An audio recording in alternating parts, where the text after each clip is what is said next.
Hey everybody, today is the day. We're going to go ahead and get the Gourami tank turned back on. We're going to put a new filter on it, and who knows what else once we get the lights turned on. I'm probably going to pull some of the plants out of there. We might even pull some of the rocks out and just give them a manual scrub down, physical scrubbing with a scrub brush. I'm probably not going to worry about treating anything. Certainly not going to bleach anything. I might do a little hydrogen peroxide or something, but we'll see. Let's get into it. First thing I'm going to do is get the waterfall tank turned off here. I'm going to turn this light off so we can actually see what's going on in the tank because of the glare and everything. So we're going to get that light turned off, and then we're going to get the Gourami tank light turned on. So give me half a second to do that. Alright, so there's no immediate tragedies that I see. All the fish look good, all of the plants look acceptable, and some of this Beard algae actually does look pretty beat up and gross. Maybe blacking the tank out had pretty serious impact, but probably didn't wipe everything out completely. But if that's the case, we might be able to give it a few days, let the plants kind of recover from the blackout, and then hit it again. And maybe 2 or 3 successive attempts of doing that will get us where we want to be as far as getting rid of this Beard algae. Eventually, I'd like to get some fish that will eat that. I really like my Siamese algae eaters that I have in my T-bar tank next door. I also didn't turn off the other light like I said I was going to do, but oh well. So yeah, I might get some more of the Siamese algae eaters. I'm not sure exactly what I want to do with that fish-wise, but in the meantime, we need to get started on the filter. And right now, the filter is still sitting in that box right there. So I'm going to go ahead and get that all opened up and pulled out. I was thinking about originally just using the filter itself and then just attaching the hose right here, just sticking this hose right into the new filter unit. But as has been pointed out, my spray bar that's in there, you can see the stuff coming out of the holes, or at least growing around the holes. I don't know if it's inside the spray bar or not, but it's just time. I've got a new filter. I may as well put the entire thing on there, and then I can always throw those pieces in some hydrogen peroxide or some bleach water or something, and then I'll always have some spare parts. Since I got a brand new box, I may as well go ahead and use that. So let me get that opened up and laid out, and we'll have a look at all the pieces and parts that come in the box. So sit tight and I'll see you in a second. Alright, so I haven't started putting anything together. If you're not familiar with these filters, I wanted to give you a look at what you're going to see in the package, and then we'll go ahead and start putting it together from there. So basically this is it. You get the filter canister, you get your valve assembly, that is the part that fits into the top of the tank. Then of course you can see the 2 green hoses that attach directly to these. These are your fittings right here. You shove the end of the hose over that, and then you screw this down, and it's a compression fitting. You want to make sure you are fully over. You don't want to just come right up to the top here with the end of the hose like that. You want to make sure that hose is all the way past this point right there so that it curls over it a little bit. And then when you screw this down, it actually pinches it sort of around that point. So really put some effort into making sure you get the hose over that nipple on the end there. That's really important to do. And putting a little bit of moisture or water, or even a little tiny bit of Vaseline or something like that on there might help you slide it over there, and then that won't be an issue. So definitely want to do that when you put it together. You also get all of the pieces you will need to make your spray bar. That's what that is. And you will get all of the pieces you need to make your filter intake. So that's kind of self-explanatory. I'm not going to open all that up just yet. Of course, you get a little rudimentary sort of pamphlet that gives you, I guess there's instructions in here on how to put all this together. I've never even looked at it. Yeah, it gives you very simple parts list, instructions, that sort of thing. And then I ordered the kit that comes with the, does not come with this remote control there, but it does come with the bio balls, the ceramic rings, and then of course I've got bags and bags of carbon in the other room because I don't use the carbon, but every filter you buy comes with carbon.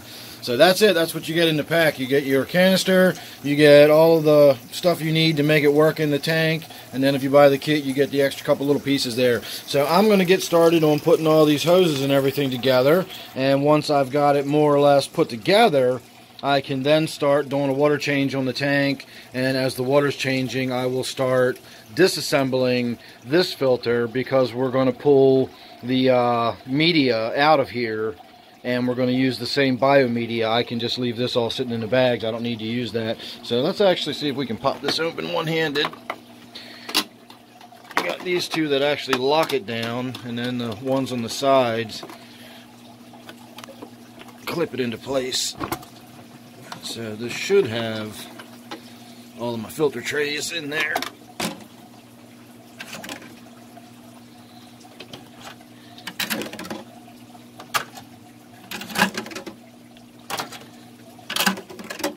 So that's it, there's all my filter trays. And now that I'm thinking about it, I don't actually see the UV sterilizer light. I will have to look into that because I don't see the sterilizer, and it should certainly come with it. It should be screwed right into there. You can see where it plugs in.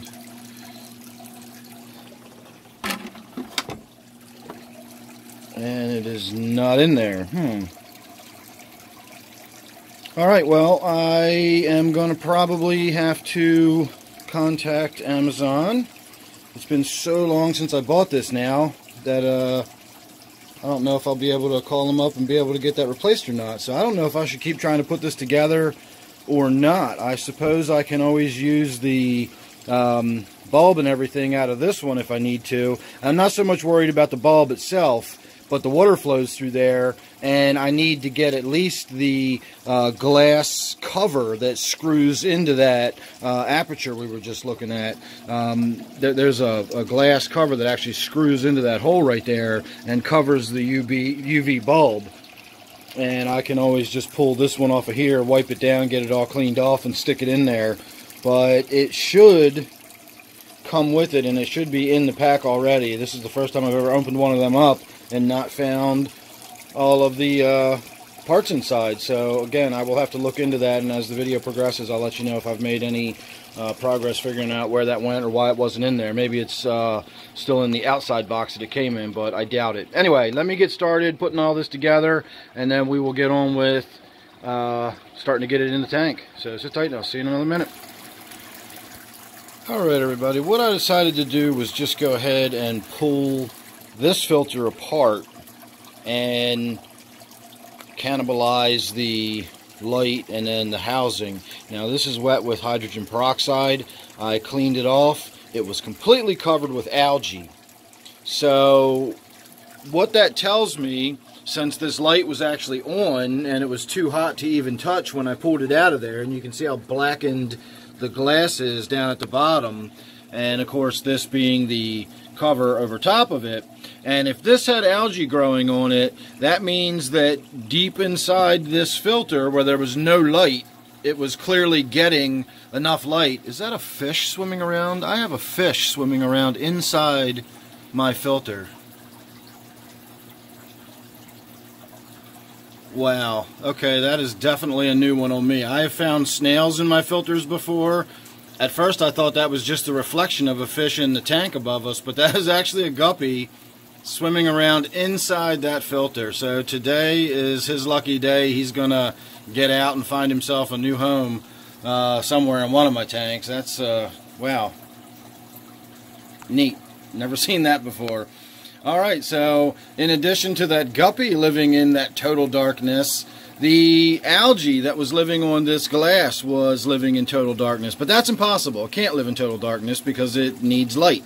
So what that tells me is that it was getting its light from the UV bulb. And if algae is growing on the housing of a UV bulb, that UV bulb's not doing its job anymore. So I don't know how many years old that thing is. I thought I had it turned off, but apparently it's just been on.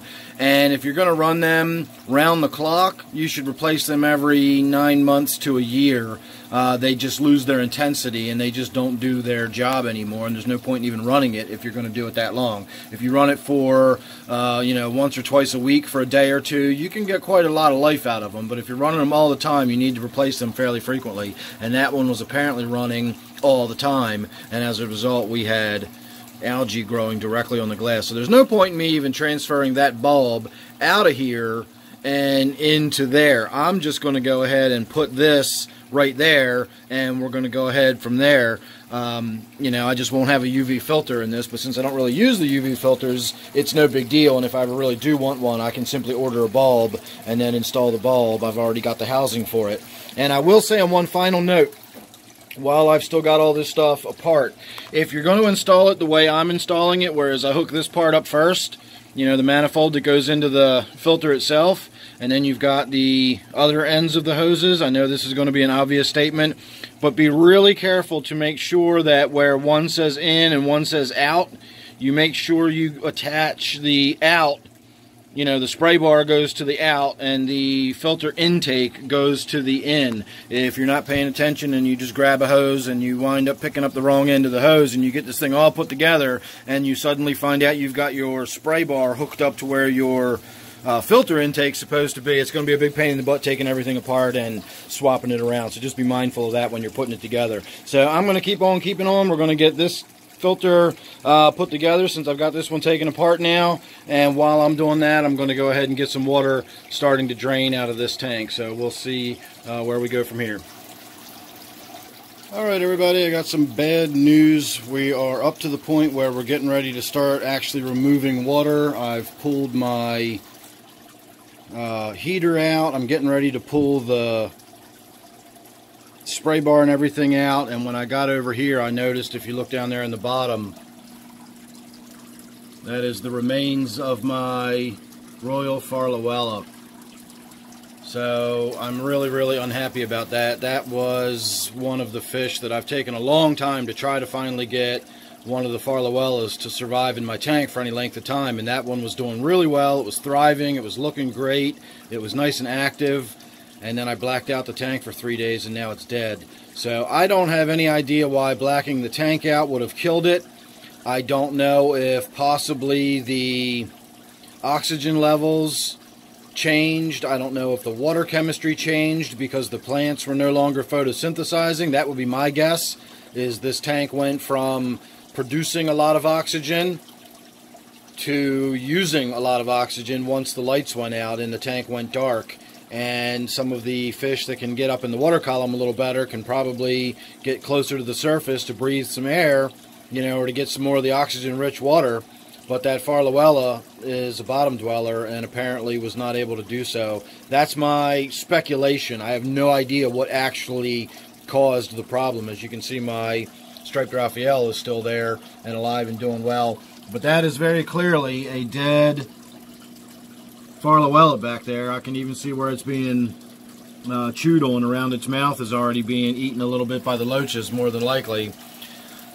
So we're not without casualties, and I gotta say my good mood here as I've been chugging along, working on my tank, enjoying my hobby, has definitely shifted a little bit to the darker and the more sour, because that was a really special fish. If I found a couple dead guppies in there, or a dead, neon or something, I wouldn't care so much, but that was definitely one of the fish that I really had a fondness for, and now it's gone. So onwards and forwards, I suppose. The next stage is going to be simply to remove the spray bar. I've got it disconnected and everything. I've already pulled the heater out, as I said, and then there's the other end of the spray bar and the filter intake. I just got to go ahead and pull them out, and then as I get the water draining, I will go ahead and start putting this filter back together, along with, I'm standing in the middle of all the stuff I'm working on, along with all this will get put back together, with that filter, and I got my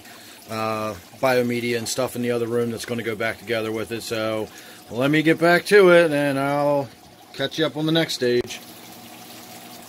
Alright everybody, we are putting the tank back together now. We're putting the spray bar in and we're putting the filter intake in.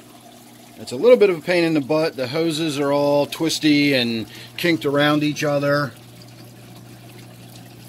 So getting them untwisted and getting the one, you know, next to the other and fed down underneath and all that's a little bit of a pain in the butt. If you want, you can run them in the hot shower or put them in a bucket of warm water for a few minutes, and that'll actually soften that vinyl up. The hose probably is made out of vinyl. If it's not, it's some other kind of plastic that will soften very quickly and very easily with some warm water running through it. And so you can always do that if you want to be able to manipulate it a little easier.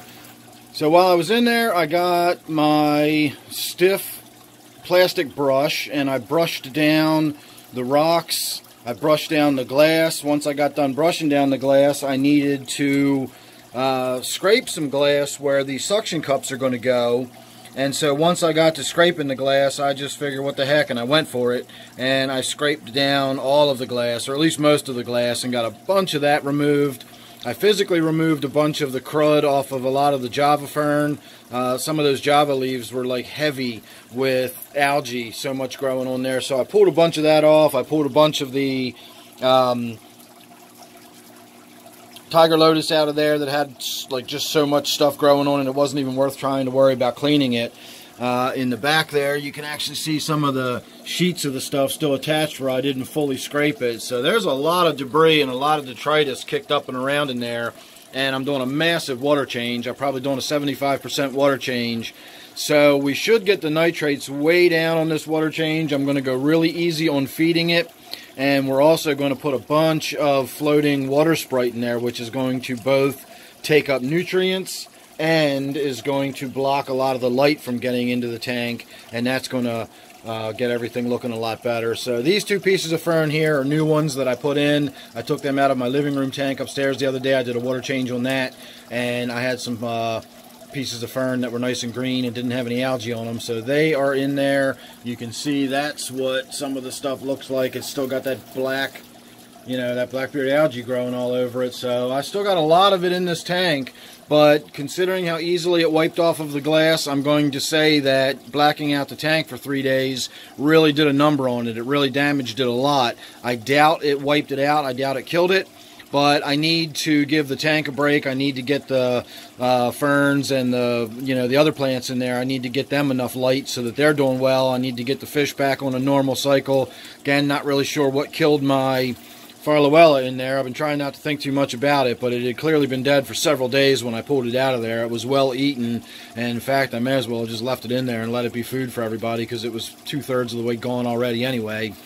So we're just going to keep letting the tank fill up, and then I'm going to keep on plugging away at getting the filter installed. At this point, it's simply a matter of getting those two hoses positioned where I want them, and then bring the other end out through here, and then of course, you know, just put the filter back together as though it was a regular water change. It's just going to be a new filter in this case, although I am going to be using the same biomedia that I took out of the old filter. So sit tight and we'll see when it's all done.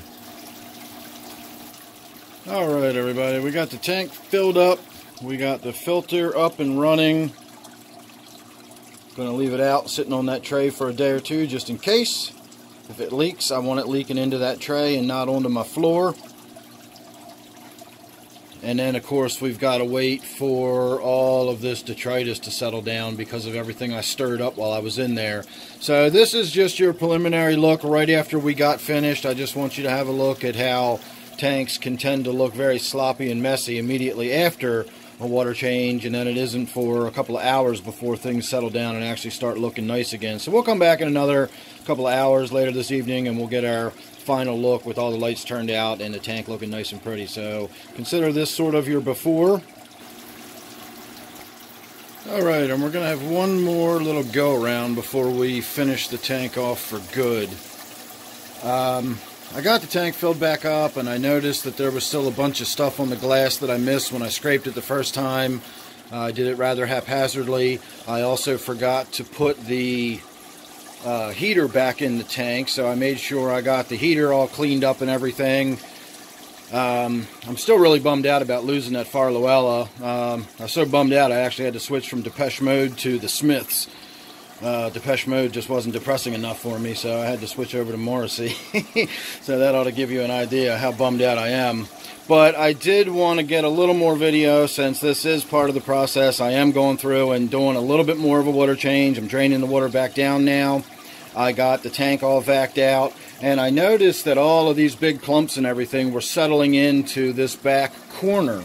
And I was able to get in there with the vac, and I really removed a bunch of the crud from the first time we went around, and I didn't get it all out of there. In fact, I didn't get most of it out of there, judging by how much was piled up in that corner. But I now know that it does pile up in that corner, so that's good. And then, of course, we got this brand new filter on here that is going to collect a lot of that up, and in a few days we're going to have to do another filter change just to get a lot of this crud out of the tank.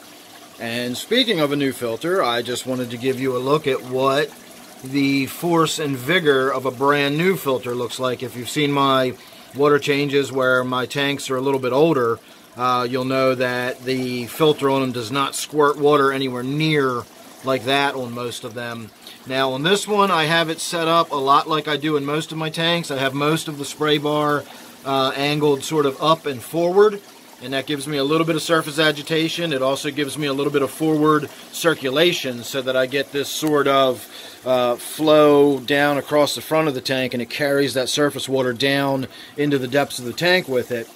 But the spray bar right there in the middle, if you notice that gap, I have that sort of down and back, and that always just keeps a little bit of water flowing down the glass in the back of the tank and keeps the water moving in the bottom, so I don't get any dead zones back there near where the filter intake is. So I set all my spray bars up pretty much the same way, and I just figured we'd have a look at it since this one's spraying so forcefully now that it's brand new. So I'm just going to keep on keeping on. I'm going to get back to it.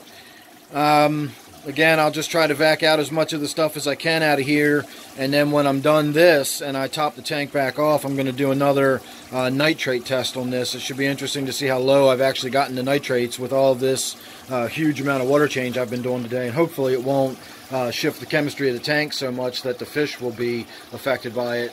And in fact, before I even go, I will show you back in that corner, we're already starting to get some stuff piling up. It almost looks like piles of like Marimo mossballs or something, but that's just dead clumps of the stuff I scraped off the glass. So, alright, give me a little bit and we will get the final product here in a few.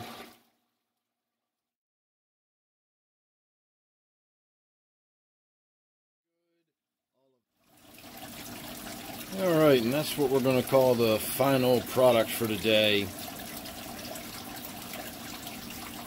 So when I got in and did the second cleaning and I really scoured it out, I really was able to vac a lot more of that crud out of the tank. And then about half an hour ago I came back, and of course there was bubbles all over everything. And so what I do is I take a turkey baster and I use it as just like a squirt gun. I go underneath the water and I just blast against all the surfaces and I squirt all the bubbles off, and I squirt any debris or sediment that lays in the corners and all that kind of stuff. So I did that real vigorously. I went through that big patch of Java in the middle and I really got a bunch of crud and debris out of that. And then I let it settle down again. And most of that probably got sucked up into the filter, but if we check this back corner again, we're probably going to find a bunch more crud that is collected and accumulated. There's a fair amount back there. We could probably vac that out next time we do it. So I pulled most of the leaves that had all of the growth all over it out of there. The Java fern here still has plenty mixed in with it, but I did get a lot of it out. And then of course the glass is scraped down, not 100%, but pretty thoroughly all the way around. We've got the new Java fern down here that's fresh to the tank, so that doesn't have any on it yet at all. And then what I scrubbed off of the rocks came off pretty thoroughly as well. And then of course we've got my striped Raphael catfish that's out making an appearance at this end of the tank. Not sure why. Maybe just wanted to change the scenery now that the tank is all nice and fresh and clean. He was in his normal cave, which is right down there, believe it or not. He goes out the back door, of course. And I saw him in there a little while ago kicking and throwing up dirt and debris and everything was coming up out of his hole.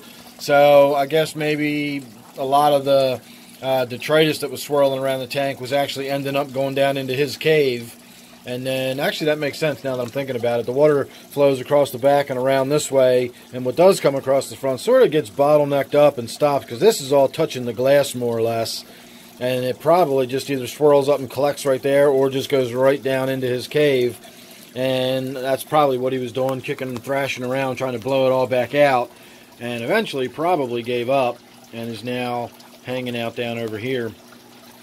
So we got a bunch of water sprite floating in there. That's going to start growing like crazy. It's probably going to get algae, start growing all over it, whatever, I don't know. But I always had it in there before, and I never had these problems with this tank before. So let's put it back to the way I had it before, and we'll get a lot of plant growth right there at the surface, which again will suck up a lot of the light, and it will also suck up a lot of the nutrients that the black-beard algae thrives on. And on that note, I did do a nitrate test, and I could not believe it, but this tank is now down below 5 parts per million nitrates, and this is usually one of my heavier nitrate tanks, one of my dirtier tanks, if you will. And the nitrates in this tank are usually above 60. The vial usually turns red even after I've done a water change. We can look in here and we'll generally see a pretty red vial. And when I did it tonight, the vial barely changed color. I got enough of a color change that you could definitely say there's some nitrates in there, but I get that much color change coming out of my tap water a lot of times. So again, we're down into bare minimum numbers of nitrates, 5 parts per million or less. So I will leave you with one final close-up look here at my striped Raphael. And I'm going to say thanks for watching. Hope you enjoyed. Make sure you're subscribed. That way you won't miss any of the upcoming saga that's going to be this tank, because we're not done by any stretch of the imagination. So thanks again for watching this one. Hope you enjoyed it. And I'll see you real soon in the next one.